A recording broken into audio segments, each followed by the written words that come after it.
Champion হয়েছে friends club বাটেরা। আমাদের chairman মহোদয় রয়েছেন, সদর ভাই রয়েছেন এবং রয়েছেন মনসুর মামা এবং মেম্বার রয়েছেন আরেকজন। আমরা আজকে বাটেরা চ্যাম্পিয়ন হয়েছে ব্রাহ্মণবাজার মাঠে। আজকে আমরা একটি ডিক্সোভারি সাইকেল চ্যাম্পিয়ন হয়েছি আমরা বাটেরা ব্রাহ্মণবাজার মাঠে।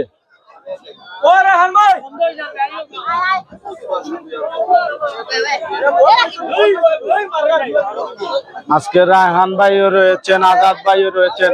আজকে ব্রাহ্মণবাজার মাঠে আমাদের বাটেরা ফ্রেন্ডস ক্লাব চ্যাম্পিয়ন হয়েছে। আজকে বাটেরা ফ্রেন্ডস ক্লাব চ্যাম্পিয়ন হয়েছে। বাটেরা ফ্রেন্ডস ক্লাব চ্যাম্পিয়ন হয়েছে। আমাদের বাটেরা ফ্রেন্ডস ক্লাবের সব উপস্থিত আছেন এবং বাটেরার চেয়ারম্যান মহোদয় উপস্থিত আছেন। সবাই উপস্থিত আছেন, সব উপস্থিত আছেন এবং আজকে আমরা চ্যাম্পিয়ন হয়েছি বাটেরা। সরাসরি আজকে চ্যাম্পিয়ন হয়েছে।